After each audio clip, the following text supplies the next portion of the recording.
Good evening everyone. आज की class में हम बहुत ही इंपॉर्टेंट टॉपिक पढ़ने वाले हैं और ये टॉपिक बहुत ज़्यादा इंटरेस्टिंग भी है। साथ ही साथ ये आगे की क्लासेस का बेसिस भी बनाएगा। पर उससे पढ़ने से पहले हमें कुछ क्वेश्चंस के आंसर देने होंगे। क्या आपने कभी सोचा है 4 साल में एक लीप ईयर होता है, यानी फरवरी में 34 साल में 29 दिन ही क्यों होते हैं? क्या आप जानते हैं पृथ्वी गोल नहीं है? या आपने कभी सोचा है दिन में 24 घंटे ही क्यों होते हैं? या हमारा साल 365 दिन का क्यों होता है? या फिर हमारे पूरे साल में 4 मौसम ही क्यों होते हैं? पृथ्वी पर ऐसी भी कुछ जगह है जहाँ 6 महीने तक दिन रहता है और 6 महीने तक रात होती है। ऐसे ही बहुत सारे सवाल हमारे दिमाग में घूमते रहते हैं और ये सारी एक्टिविटीज हमारी अर्थ की मूवमेंट पर निर्भर करती है। तो इन्हीं क्वेश्चन का आंसर आपको आज की वीडियो में मिलने वाला है। ये आपको बहुत ही इजीली समझ में भी आएगा और हमेशा के लिए याद भी हो जाएगा। तो चलिए स्टार्ट करते हैं। इन सारे सवालों के जवाब के लिए हमें अर्थ की कुछ मूवमेंट्स को समझना होगा, जैसे रोटेशन परिभ्रमण, रेवोल्यूशन परिक्रमण, इक्विनॉक्स विषुव और सोल्स्टाइस अयनांत। रोटेशन से शुरुआत करते हैं। किसी ऑब्जेक्ट का एक फिक्स्ड एक्सिस पर रह के घूमना या फिर अपनी धुरी पर घूमना रोटेशन कहलाता है। सोलर सिस्टम में सारे प्लैनेट इंक्लूडिंग पृथ्वी भी अपने इमेजिनरी एक्सिस यानी धुरी पर स्पिन करती रहती है और इसे ही रोटेशन कहते हैं। सूरज की किरणें जिस साइड पड़ती है वहां दिन हो जाता है और जहां नहीं पड़ती वहां रात हो जाता है।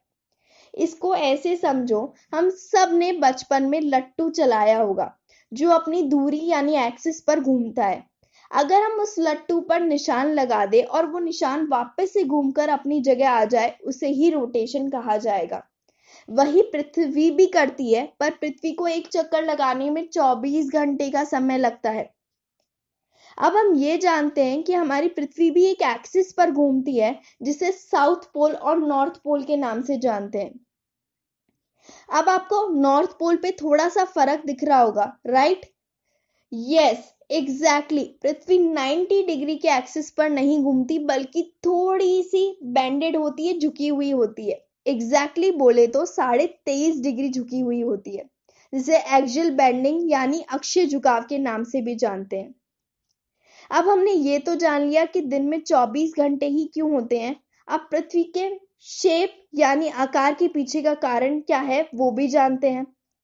जब पृथ्वी अपने एक्सिस पर स्पिन करती है तो 90 डिग्रीज पर बाहर की तरफ एक फोर्स लगता है, जिसे अपकेंद्रीय बल या सेंट्रीफ्यूगल फोर्स कहते हैं। और इसी के कारण हमारी पृथ्वी जियोइड यानी गोलाब जैसे आकार की हो जाती है। इसे ऐसे भी कह सकते हैं, विषुवत यानी इक्वेटोरियल रीजन में ज्यादा प्रसार होता है। ऐसा होने के कारण पृथ्वी पर 2 प्रकार की त्रिज्या यानी रेडियस पाई जाती है। इक्वेटोरियल रेडियस विषुवत त्रिज्या R1, पोलर रेडियस ध्रुवीय त्रिज्या R। जहां आपको R1 जाहिर सी बात है बड़ी दिखाई दे रही होगी R से। अब केंद्रीय बल के कारण अर्थ की इक्वेटोरियल रेडियस बड़ी हो जाती है और इससे होने वाले असर की बात करें तो पोलर रीजन या ध्रुवीय क्षेत्रों में गुरुत्वाकर्षण ज्यादा लगता है, क्योंकि यहाँ त्रिज्या कम होती है। जैसे जैसे हम ज्यादा त्रिज्या की तरफ बढ़ते हैं तो गुरुत्वाकर्षण कम होने लगता है। इसको हम साइंटिफिकली भी प्रूव कर चुके हैं, जहां ग्रेविटेशनल फोर्स इनवर्सली प्रोपोर्शनल होती है रेडियस के, मतलब आपकी त्रिज्या के। अब तक हम हमारे दिन में 24 घंटे और अर्थ के आकार गोलाब के पीछे का कारण जान चुके हैं। अब मैं आपको एक इंटरेस्टिंग फैक्ट बताने वाली हूँ, बट इससे पहले आपसे एक क्वेश्चन पूछती हूँ। क्या आप किसी ऐसी कंट्री का नाम जानते हैं जहाँ तक सूरज की रोशनी रहती है और वहां अंधकार नहीं होता? फटाफट से बताइए।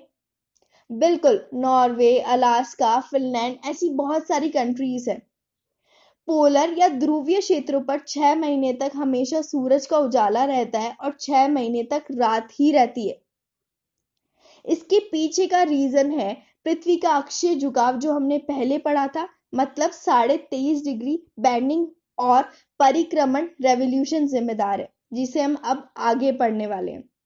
अब हम जानने वाले हैं कि हमारा साल 365 दिन का ही क्यों होता है। इसके लिए हमें पृथ्वी का दूसरी गति के बारे में पढ़ना होगा, रेवोल्यूशन यानी परिक्रमण। किसी भी ऑब्जेक्ट का किसी दूसरी ऑब्जेक्ट के चारों ओर चक्कर लगाना रेवोल्यूशन कहलाता है। जैसे कि हम किसी सर्कुलर ग्राउंड में रनिंग करें और जहां से स्टार्ट किया वहां वापस लौट आए, उसे ही रेवोल्यूशन कहा जाएगा। उसी प्रकार पृथ्वी सूरज के चारों ओर एक परमानेंट पाथवे पर चक्कर लगाती है, जिसे रेवोल्यूशन कहते हैं। यह स्थायी मार्ग को ऑर्बिट यानी कक्ष बोला जाता है और पृथ्वी ये वेस्ट से ईस्ट की तरफ चलते हुए परिक्रमण पूरा करती है।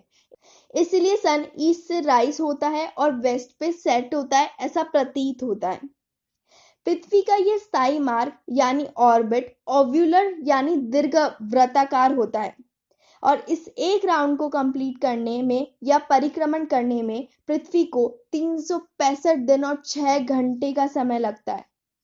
अब तक आपको ये तो क्लियर हो गया होगा कि साल 365 दिन और 6 घंटे का होता है और ये 6 घंटे 4 साल तक जुड़कर चौथे साल में फरवरी में 28 की जगह 29 दिन बनाते हैं, यानी लीप ईयर बनाते हैं।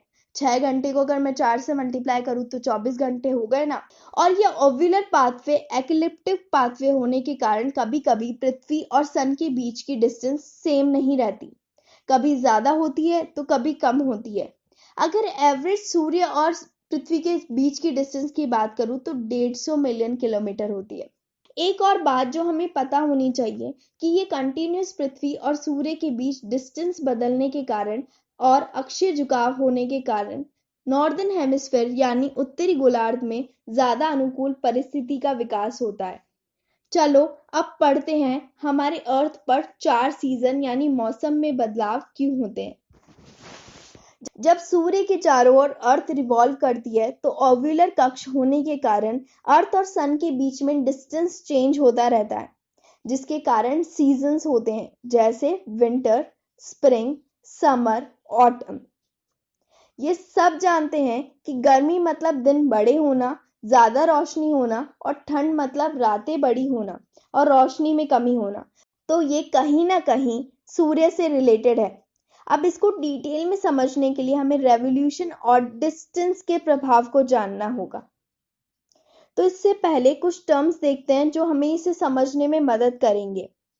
जैसे अर्थ और पृथ्वी को 2 भागों में डिवाइड किया गया है, नॉर्दर्न हेमिस्फीयर और साउदर्न हेमिस्फीयर। हिंदी में बोले तो उत्तरी गोलार्ध और दक्षिणी गोलार्ध। हमें पता है सूर्य और पृथ्वी के बीच एवरेज डिस्टेंस 150 मिलियन किलोमीटर होता है, बट मिनिमम कितना होता है और मैक्सिमम कितना और कब कब होता है वो भी जान लेते हैं। जब सूर्य और पृथ्वी के बीच में डिस्टेंस मिनिमम मतलब न्यूनतम हो 147 मिलियन किलोमीटर हो, उसे उपसोर या पेरिहीलियन कहते हैं और ये हर साल 3 जनवरी को होता है। जब डिस्टेंस मैक्सिमम मतलब 152 मिलियन किलोमीटर हो, उसे अपसोर कहते हैं, ये हर साल 4 जुलाई को होता है।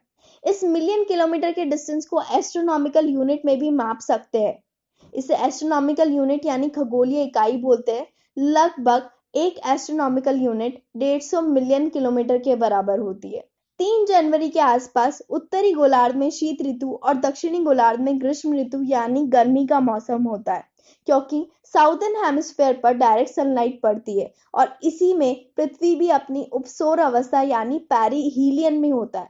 यहाँ सनरेज बढ़ जाती है, जिसके कारण अब उत्तरी गोलार्ध में यानी नॉर्दर्न हेमिस्फीयर में ठंड कम होने लगती है और साउदर्न हेमिस्फीयर में दक्षिणी गोलार्ध में गर्मी बढ़ने लगती है। 4 जुलाई के आसपास साउदर्न हेमिस्फीयर में विंटर सीजन यानी शीत ऋतु पाई जाती है और वहीं नॉर्दर्न हेमिस्फीयर में उत्तरी गोलार्ध में समर सीजन यानी ग्रीष्म ऋतु पाई जाती है, क्योंकि इस टाइम नॉर्दर्न हेमिस्फीयर पर डायरेक्ट सनलाइट गिरती है और इस समय पृथ्वी अपनी अपसौर मतलब एपिहीलियन पोजीशन में आता है।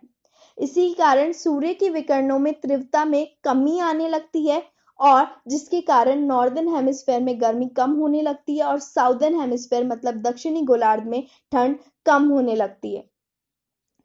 सीजन बदलना अब जितना इजीली आपको समझ में आया ना, उतना ही इजीली आपको बाकी चीजें भी समझ में आने वाली है। अब हम हमारे सीजन के कुछ मेन टर्म्स के बारे में जानेंगे, इक्विनॉक्स और सॉल्स्टिस के बारे में और साथ ही साथ इनके टाइप के बारे में भी।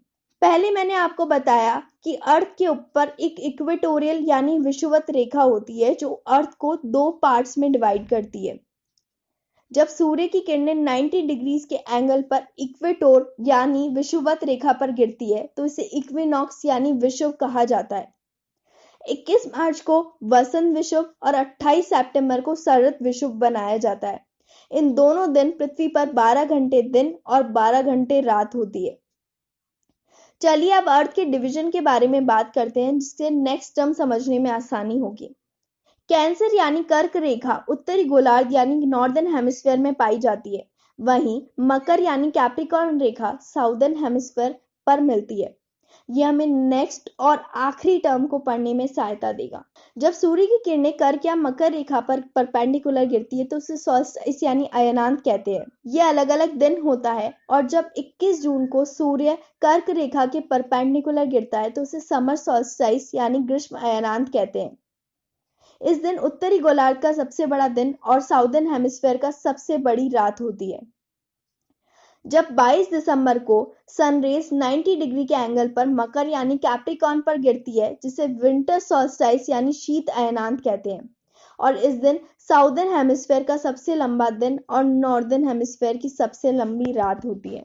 इसी के साथ हमने बहुत ही अच्छे से पूरे अर्थ का बेसिस यानी इंट्रोडक्शन खत्म कर दिया है। आई होप आपको ये वीडियो पसंद आया होगा। मेक श्योर इस वीडियो को लाइक करें, शेयर कीजिए, सब्सक्राइब कीजिए the study cafe YouTube channel को। Stay tune for the next video.